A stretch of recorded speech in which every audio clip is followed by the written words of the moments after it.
Imagine diligently following a carefully planned diet, only to find that you're gaining weight instead of losing it.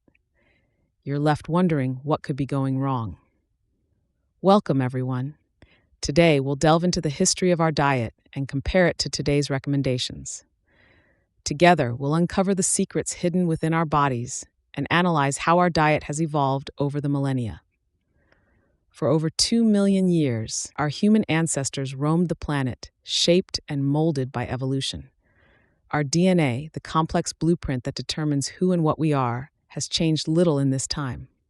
Our ancestors, who were hunter-gatherers and nomads, subsisted on what they could find or hunt: meat, fish, nuts, seeds, seasonal fruits, and a few roots like sweet potatoes. There was no agriculture, no wheat, no rice, and no processed foods. The world of our ancestors was one of raw food and wholesome nutrients. But around 12,800 years ago, a cosmic-scale event occurred. Humanity discovered agriculture.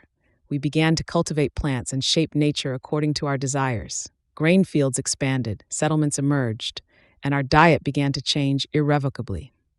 This brief period in human history marks the beginning of modern civilization and the beginning of our nutritional problems. Let's take a closer look. Industrial food processing began around 100 years ago, making sugar and white flour more accessible, though still expensive and rare. It wasn't until the 1950s, after the Second World War, that the food industry truly boomed. People had more money to spend, and this led to the introduction of the first dietary guidelines in 1977, with the intention of improving population health. These guidelines dramatically reduced recommended fat intake, lowered protein levels, and significantly increased carbohydrates, more than 4 times what our ancestors consumed. What happened next? Obesity and diabetes rates exploded. Before 1800, obesity was almost unheard of. But starting in the 1900s, with the rise of sugar and processed flour, rates slowly began to rise. After the 1960s, as we became wealthier after the war, obesity continued to rise.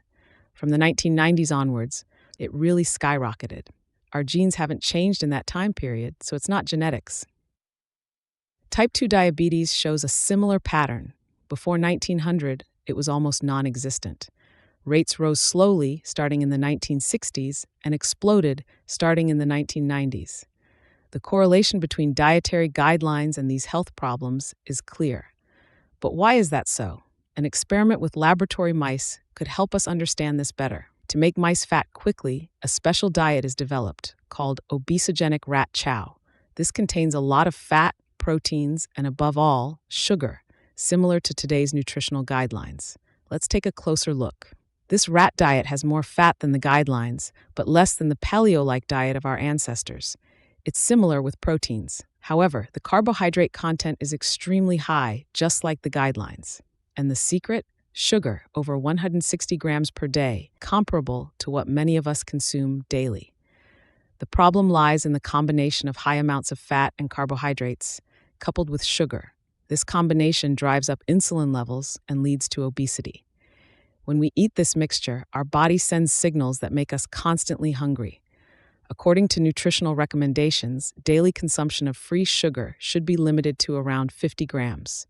This includes not only added sugar, but also sugar in honey, syrups, and fruit juices. However, natural sugars in whole fruits are valued differently because fruits also contain important nutrients and fiber. Fortunately, there are signs of positive developments. The recommendations increasingly emphasize food quality and promote a diet rich in natural and unprocessed foods. Perhaps in the next few decades, we will move toward a diet closer to that of our ancestors, a diet that has been known to our bodies for hundreds of thousands of years. Today, we stand at a critical juncture where we must reconcile the lessons of our past with modern knowledge. The paleo diet, which emphasizes natural and unprocessed foods similar to what our ancestors ate, provides an intriguing alternative to current dietary guidelines. On one hand, the paleo diet encourages a return to whole, unprocessed foods, while the guidelines often still recommend carbohydrate-rich and heavily processed products. A comparative analysis clearly shows that our health suffers in many ways from modern eating habits. Obesity, diabetes, and other diet-related diseases are on the rise. But the findings of science offer us hope and guidance. We are beginning to understand that a return to natural foods, similar to paleonutrition, suits our bodies better. At Parleo, we believe that a balanced diet is not only possible, but depends mainly on the quality of the food consumed. The key is consuming unprocessed, nutrient-dense foods that typically contain few or no unhealthy additives. With this approach, it is possible to eat healthily with other forms of nutrition without having to adhere to strict restrictions. Although the Mediterranean diet currently has the best evidence regarding our health, it is important to take individual preferences and needs into account to ensure a sustainable and balanced diet. It is up to us to continue on this path of knowledge and make smart choices about our diet. We can benefit from the wisdom of our ancestors and at the same time use the advances of modern research. The goal remains clear: a diet that promotes our health and gives us back the vitality that is anchored in our DNA. It's time to take the next step toward a balanced diet that both honors the past and keeps the future in mind. Thank you for joining us on this journey through the history of our diet.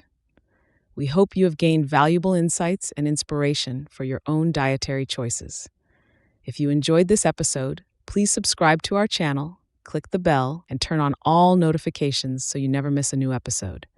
And as always, we wish everyone a long, healthy, and happy life. Stay healthy and see you next time.